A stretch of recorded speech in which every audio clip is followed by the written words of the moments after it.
Sabe quando a gente acha que tem a vida sob controle, que tudo que construímos vai durar para sempre? Pois é. Eu também achava assim. Meu nome é Luiz Augusto, eu tinha 42 anos quando tudo desmoronou. Literalmente. Antes disso, eu era sargento do Corpo de Bombeiros, um daqueles caras que todo mundo chama de herói, mas que no fundo só quer fazer o certo. Desde criança, eu sonhava em salvar vidas, e por mais que pareça clichê, eu realmente amava o que fazia. Cada ocorrência, cada vida que a gente conseguia tirar do perigo, era como se eu ganhasse um presente de Deus. Minha equipe era como uma família para mim. E se existia alguém que eu considerava quase como um filho, esse alguém era o Thiago Nunes, um soldado novo que entrou na nossa viatura cheio de sonhos e vontade de aprender. O jeito dele me lembrava de quando eu comecei, cheio de coragem, mas também de inseguranças que ele tentava esconder atrás de piadas e sorrisos. Eu fazia questão de estar sempre perto dele, orientando, cuidando, porque eu sabia que o trabalho do bombeiro não perdoa erros, e a gente aprende cedo que, em questão de segundos, tudo pode virar um pesadelo. Naquele dia eu acordei com uma sensação estranha. Parecia que alguma coisa ruim estava prestes a acontecer, mas tentei ignorar. Afinal, nossa rotina era sempre cheia de riscos. Recebemos o chamado de um incêndio em um prédio antigo no centro da cidade. Quando chegamos lá, as chamas já dominavam os andares superiores, e havia relatos de pessoas presas, o cheiro de fumaça, o calor sufocante, os gritos de pânico. Tudo fazia parte do que eu já tinha vivido outras vezes, mas ainda assim cada ocorrência era única, e o medo de perder alguém estava sempre presente. Eu e Thiago subimos juntos. Ele estava logo atrás de mim, segurando a mangueira, enquanto eu tentava abrir caminho entre as labaredas.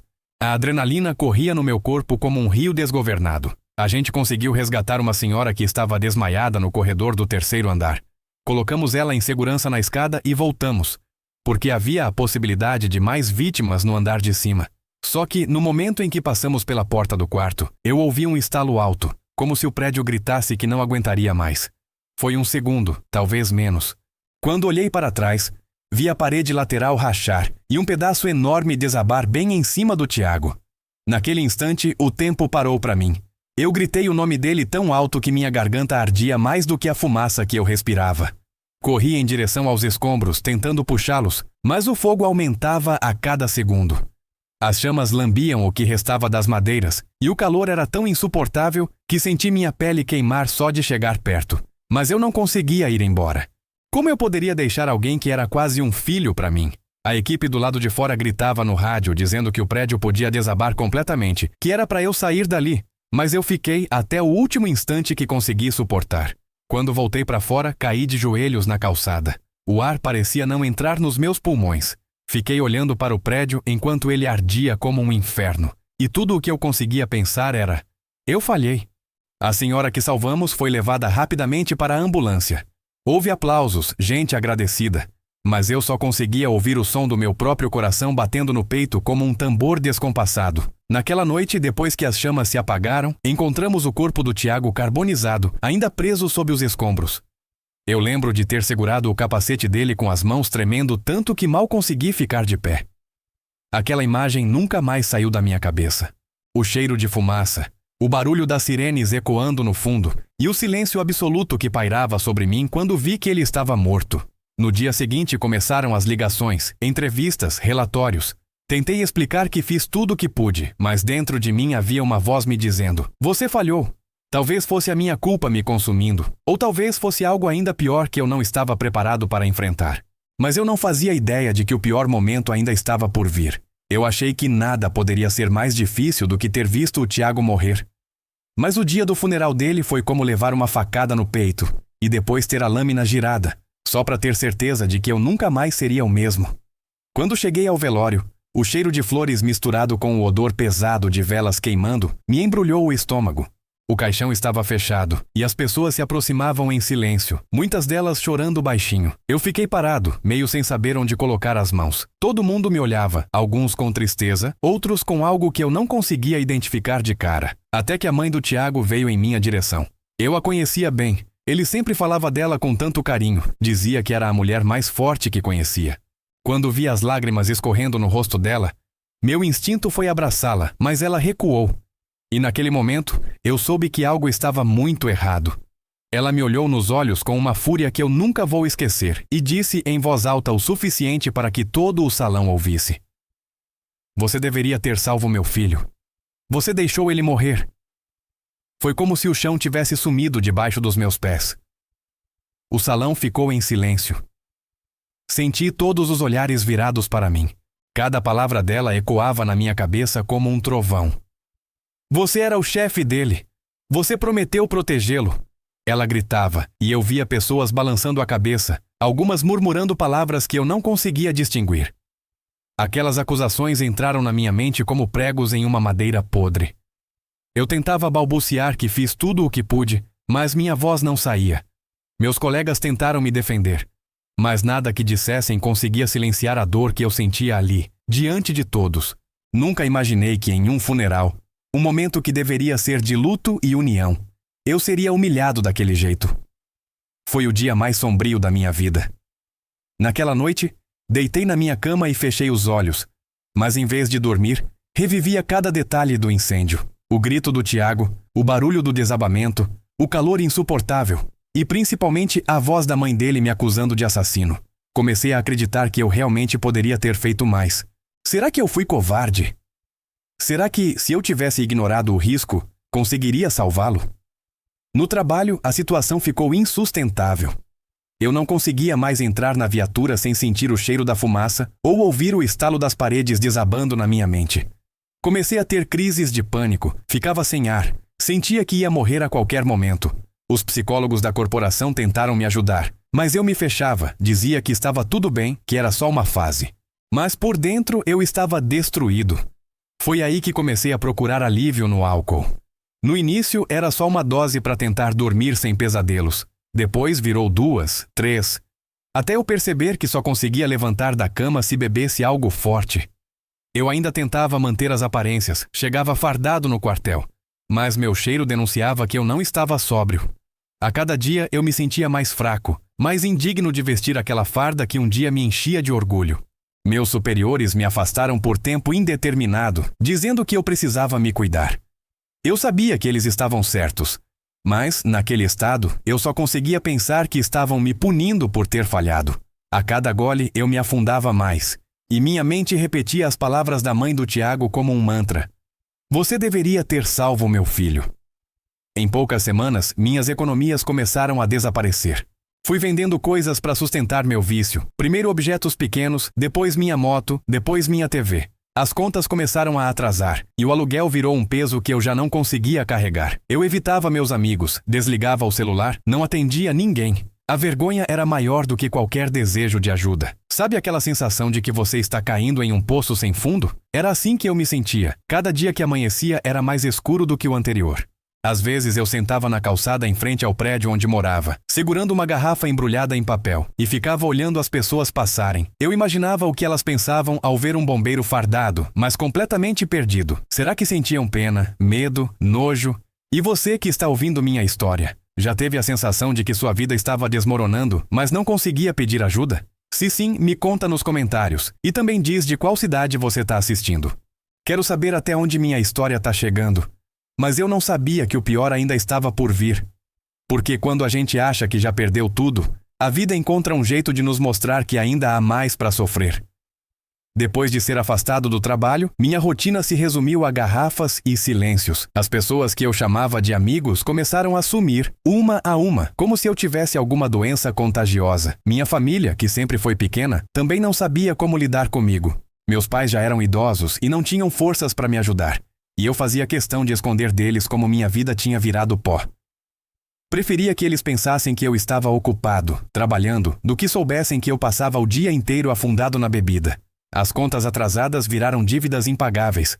O banco começou a ligar todos os dias. Minha mente já não funcionava direito para organizar nada. Eu esquecia datas, me perdia nas horas. Às vezes dormia em cima da mesa da cozinha e acordava sem saber se era dia ou noite. Até que numa manhã recebi o aviso de despejo. Lembro como se fosse ontem. O som do oficial de justiça batendo na porta ecoou como um trovão. Quando abri, ele apenas entregou o papel, sem sequer olhar nos meus olhos. Talvez ele estivesse acostumado a ver homens derrotados como eu. Comecei a juntar minhas coisas em sacolas plásticas. Cada objeto que eu colocava dentro delas era como se eu estivesse enterrando mais um pedaço da minha dignidade. O que restou coube em 2 sacos. Algumas roupas, fotos antigas e minha farda. Aquela mesma farda que um dia me fez sentir invencível. Mas agora, ao tocá-la, eu só sentia vergonha. Na primeira noite sem casa, dormi dentro do meu carro. Mas não demorou muito até eu perder também o carro. Vendi por um valor ridículo para poder continuar bebendo e comer qualquer coisa. Depois disso, não restava mais onde cair. Passei a vagar pelas ruas da cidade que eu conhecia como a palma da minha mão, mas que de repente parecia hostil, fria e indiferente. Aquela cidade que eu ajudei a proteger tantas vezes agora me olhava como um intruso. As calçadas se tornaram minha cama. O céu, meu teto. As pessoas passavam apressadas, desviavam de mim como se eu fosse um obstáculo desagradável. Algumas me reconheciam, cochichavam umas com as outras. Eu ouvia. Olha ali! Não é o bombeiro que saiu no jornal? Essas frases cortavam mais do que qualquer ferida. À noite, o frio era insuportável, e eu encolhia meu corpo como se fosse possível desaparecer. Lembro do cheiro do papelão molhado, da sensação de dureza do concreto sob minhas costas, do som dos passos apressados ecoando pela madrugada. E de vez em quando passava uma viatura dos bombeiros. Eu olhava para as luzes piscando e sentia um aperto tão grande que chegava a faltar o ar. Pensava: era para eu estar ali dentro, salvando alguém, mas eu não consegui salvar nem a mim mesmo. Com o tempo, aprendi onde havia igrejas que ofereciam sopa e cobertores. Também descobri quem eram os outros moradores de rua do centro. Cada um tinha uma história. Gente que perdeu tudo por causa de dívidas, vícios, traições. Eu não era o único quebrado, mas minha dor parecia tão particular que eu me sentia sozinho mesmo cercado de tantos que também sofriam. Algumas noites eu acordava no meio do nada, sem lembrar como tinha chegado ali. O álcool me fazia perder horas, às vezes dias inteiros. Nessas horas eu pensava se ainda havia alguma chance de mudar. Mas logo aquela voz na minha cabeça repetia: você deixou ele morrer. Você não merece recomeçar. Um dia, sentado na calçada em frente a uma padaria que eu costumava frequentar quando ainda era o Sargento Luiz Augusto, vi uma mãe puxando o filho pelo braço. O menino, curioso, perguntou: mãe, aquele homem é um herói? Ele apontava para mim. Ela olhou para mim com desprezo e respondeu: não, filho, ele é só um bêbado. Essas palavras me cortaram como navalhas. Naquela hora percebi que eu tinha me tornado exatamente aquilo que mais temia. Alguém que a sociedade finge que não existe, alguém que as crianças aprendem a temer ou ignorar. Mas, mesmo assim, havia dias em que eu olhava para o céu estrelado e me perguntava: será que Deus ainda me vê? Será que alguém em algum lugar ainda se importa comigo? Se você acredita que qualquer pessoa merece uma segunda chance, escreve nos comentários: eu acredito. Quero saber quem aí do outro lado da tela ainda tem fé nas pessoas. E apesar de tudo, eu ainda não tinha chegado ao fundo do poço. Porque, às vezes, a vida espera a gente ficar de joelhos para empurrar mais fundo ainda. As semanas na rua começaram a se transformar em meses. O tempo que antes eu marcava pelo toque do despertador para ir trabalhar, agora era medido pelo nascer e pôr do sol. Cada manhã que eu acordava vivo parecia mais um castigo do que uma bênção. Eu me perguntava todos os dias: por que ainda estou aqui? A sensação de estar preso em um pesadelo interminável me consumia. A única coisa que eu ainda carregava comigo era minha farda. Às vezes colocava ela só para sentir que eu ainda era alguém, mesmo que ninguém mais acreditasse nisso. Mas aquilo me feria ainda mais. Ao olhar meu reflexo nas vitrines, eu via um homem com a farda manchada, rosto envelhecido, barba por fazer, olhos sem vida. Um retrato perfeito do fracasso. Eu comecei a evitar até isso. Não queria mais ver quem eu tinha me tornado. Um dia, depois de passar horas revirando latas de lixo em busca de algo para comer, encontrei um jornal amassado. Nele havia uma matéria sobre o incêndio em que o Tiago morreu, relembrando a tragédia em uma data que marcava 1 ano do acidente. Falava sobre a coragem dele, o sacrifício que fez, mas também trazia uma nota discreta sobre a polêmica em torno da atuação do sargento responsável pela equipe. Meu nome não aparecia, mas todos sabiam quem era. Ler aquilo me fez sentir como se eu estivesse vivendo tudo de novo. A dor, a culpa, a vergonha. Foi então que comecei a pensar seriamente em acabar com tudo. À noite, enquanto me escondia em um beco escuro, olhava para uma garrafa quebrada e imaginava que poderia ser fácil. Um corte, só um corte, e a dor acabaria de vez. Mas, toda vez que eu chegava perto de fazer isso, lembrava do rosto do Tiago sorrindo, das vezes que ele dizia que eu era como um pai para ele. E eu me sentia ainda mais fraco, porque nem coragem para morrer eu tinha. Nesse período conheci um senhor chamado João, um morador de rua antigo, que me ofereceu café numa madrugada fria. Ele também tinha sido alguém antes de perder tudo, era caminhoneiro, e a bebida também o arruinou. João me dizia que a rua é como uma escola cruel. Se a gente não aprende rápido, ela engole a gente sem piedade. Ele falava olhando nos meus olhos, como se visse minha alma. Foi com ele que aprendi a encontrar lugares menos perigosos para dormir, e como me proteger de gente má que se aproveita dos moradores de rua. Numa dessas conversas com João, perguntei: "Você acha que ainda existe jeito para alguém como eu?" Ele respirou fundo, olhou para o céu e respondeu: "Enquanto você ainda pergunta isso, é porque não está totalmente perdido." Essas palavras ficaram ecoando na minha mente por dias. Pela primeira vez em muito tempo, eu senti uma fagulha de esperança. Mas, logo em seguida, a vida tratou de apagar essa chama. Certa noite, fui agredido por um grupo de jovens que passava de carro. Eles jogaram garrafas em mim, gritaram palavrões e riram enquanto eu sangrava no chão. Ninguém fez nada. Nenhuma pessoa que passava parou para ajudar. Era como se eu fosse invisível. Depois dessa noite, passei semanas deitado em um canto de calçada, febril, fraco, mal conseguindo levantar. Só me mantive vivo porque algumas almas bondosas me davam água e restos de comida. Foi ali, entre a dor e a humilhação, que entendi o verdadeiro significado de estar no fundo do poço. Eu já não era mais o sargento Luiz Augusto. Eu era só mais um entre tantos rostos esquecidos nas ruas. E você? Já viu alguém em situação de rua e pensou em ajudar, mas não soube como? Conta pra mim nos comentários. Talvez sua experiência inspire outros a estender a mão para quem mais precisa. Mas a vida, do jeito mais inesperado, ainda tinha algo guardado para mim. E foi em um encontro improvável que as coisas começaram a mudar, ou pelo menos a me mostrar que ainda existia uma saída. Eu estava jogado em um canto da praça central, num desses dias em que a vida parecia ter me esquecido de vez. Minha barba estava enorme. Minhas roupas fediam tanto que até eu sentia nojo de mim mesmo. A dor do corpo machucado se misturava à dor da alma. Eu já não esperava nada de ninguém. Foi então que ouvi uma voz suave, que contrastava completamente com a dureza do mundo ao meu redor. "Oi, senhor. O senhor aceita um lanche?" Olhei para cima e vi uma mulher de uns 30 anos, segurando uma sacola de papel. Ela tinha um sorriso tímido, mas sincero. Seu nome era Gabriela. Ela me contou que toda semana distribuía comida para pessoas em situação de rua. Eu, acostumado a receber só olhares de desprezo, demorei a acreditar que aquilo era real. Peguei o lanche, mas não consegui agradecer. Só comecei a chorar. Minhas lágrimas caíam quentes pelo rosto sujo, e pela primeira vez em muito tempo, senti algo que nem lembrava mais como era. Alguém se importando. Gabriela se ajoelhou do meu lado, como se não se importasse com o cheiro ou com a sujeira. Perguntou meu nome e eu demorei alguns segundos para responder, porque dizer Luiz Augusto em voz alta doía. Ela então falou: "Luiz, você já foi muito importante para essa cidade. Eu sei quem você é." Minhas mãos tremeram. Pensei que ela fosse começar a me culpar também, como a mãe do Tiago, mas em vez disso, ela segurou minha mão e disse: "Você salvou vidas. Você merece ajuda. Você não é só o que te aconteceu." Essas palavras me desmontaram. Foi como se um raio atravessasse meu peito.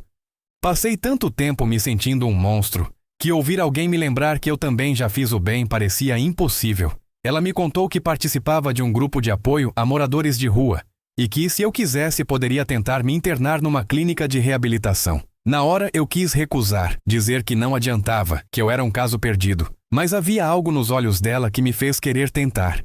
Nos dias seguintes, Gabriela voltou algumas vezes, sempre me trazendo comida, roupas limpas, palavras de incentivo, até que numa tarde ela chegou com um carro e disse que tinha conseguido uma vaga numa clínica gratuita, especializada em dependentes químicos.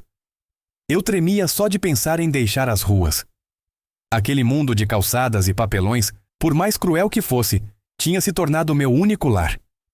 Mas algo em mim dizia que, se eu não fosse, eu não sobreviveria por muito mais tempo.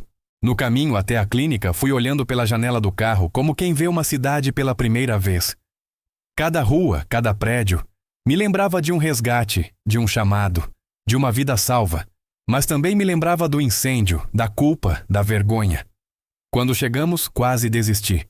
Não queria sair do carro. Sentia que, se desse um passo em direção àquele portão, estaria admitindo que fracassei completamente. Mas Gabriela colocou a mão no meu ombro e disse: "Coragem não é não ter medo, Luiz. É seguir em frente apesar dele." Essas palavras ficaram batendo na minha mente enquanto eu entrava na clínica.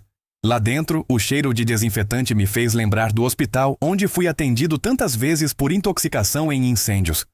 Fui recebido por profissionais que me olharam com respeito, não com pena. Pela primeira vez em anos, alguém me chamava de Senhor Luiz, em vez de coitado ou bêbado. Os primeiros dias foram infernais. O corpo tremia, suava frio. Eu tinha alucinações. Via o rosto do Tiago me chamando em sonhos. Sentia de novo o calor do fogo, o cheiro da fumaça. Eu gritava no meio da noite, molhava o colchão de tanto chorar. Mas toda vez que achava que não aguentaria, lembrava do que Gabriela disse: coragem é seguir mesmo com medo. Você já passou por um momento em que teve que ser forte mesmo sem saber como? Me conta nos comentários, porque compartilhar pode ajudar alguém que está passando por isso agora. E foi nesse processo, entre dores e lágrimas, que comecei a lembrar quem eu era antes de tudo desabar. Mas ainda havia muitas feridas para cicatrizar. E algumas delas estavam muito mais profundas do que eu poderia imaginar. Os primeiros 30 dias na clínica foram os mais difíceis da minha vida. Eu pensei em desistir todos os dias. Quando a abstinência batia forte, meu corpo parecia queimar por dentro. Era como se o fogo que matou o Tiago tivesse vindo morar em mim. Tremores, suor, febre, insônia. Parecia que cada célula do meu corpo implorava por mais álcool. Mas os profissionais do lugar eram pacientes. Eles me davam medicação, água e, principalmente, ouviam minhas histórias sem me julgar. Uma psicóloga chamada Márcia foi essencial nesse processo. Ela sentava comigo durante horas. Me incentivava a contar tudo, desde minha infância até o dia do incêndio. No início, eu mentia. Dizia que tinha feito tudo certo, que Tiago morreu porque foi destino. Mas, à medida que os dias passavam, fui me abrindo, tirando cada pedra do meu peito. Quando finalmente admiti que me sentia culpado, chorei como uma criança. Márcia me olhou com carinho e disse: "Luiz, você não tem o poder de controlar tudo. E assumir sua dor não faz de você fraco, faz de você humano." Essas palavras mexeram comigo. Passei noites pensando nelas. Eu tinha me acostumado a carregar sozinho todo o peso do que aconteceu, como se fosse minha obrigação pagar pelo que houve. Foi a primeira vez que alguém me disse que sentir culpa não significa ser culpado. Aquele pensamento começou a abrir uma fresta de luz no meu coração. Os dias na clínica tinham rotina: café, terapia em grupo, atividades físicas leves, refeições regradas, consultas individuais. Eu comecei a criar laços com outras pessoas que também estavam tentando se reerguer. Cada um ali tinha sua história de queda e dor. Ouvir como outros chegaram ao fundo do poço, assim como eu, me fez perceber que a ruína não escolhe cor, profissão ou idade. Ela apenas acontece quando a gente menos espera. Lembro de um senhor chamado Sérgio, ex-executivo que perdeu tudo no jogo. Uma mulher chamada Andréia, que foi abandonada pela família por causa das drogas, e tantos outros. Cada história me lembrava que eu não estava sozinho. E talvez você que está me ouvindo agora também precise saber disso. Mesmo quando tudo parece perdido, sempre existe alguém que entende o que você sente. Num dos encontros em grupo, a psicóloga nos pediu para escrever uma carta para nós mesmos, como se fosse para nosso eu do passado. Eu chorei enquanto escrevia. Disse ao Luiz de antes do incêndio para não se achar invencível, para procurar ajuda quando sentisse medo, para valorizar a própria vida e a daqueles que ama. Escrevi também que ele não precisava carregar o mundo nas costas, que era permitido ser humano. Essa carta foi lida em voz alta, e quando terminei, o silêncio na sala foi absoluto. Alguns choravam comigo. Senti que ali havia uma conexão que eu não tinha há muito tempo. Pela primeira vez em anos, me senti visto como alguém que ainda merecia compaixão. Mas o processo de cura não era linear. Alguns dias eu acordava animado, outros só queria sumir. Em um desses dias ruins, recebi a visita de Gabriela. Ela entrou na sala de visitas com aquele sorriso que me fazia lembrar que existia bondade no mundo. Trouxe frutas, livros e ficou me contando histórias de pessoas que conseguiu ajudar nas ruas. Cada relato dela era um sopro de esperança. Quando contei que pensava em desistir, ela segurou minha mão e disse: "Se você soubesse o quanto sua história pode ajudar outras pessoas, não pensaria em desistir." Essa frase me fez refletir. Talvez minha dor pudesse servir de alerta para que outras pessoas buscassem ajuda antes de chegar onde cheguei. Talvez compartilhar meu sofrimento não fosse só uma forma de me curar, mas também de ajudar outros. Você já pensou que sua história, por mais dolorida que seja, pode salvar alguém?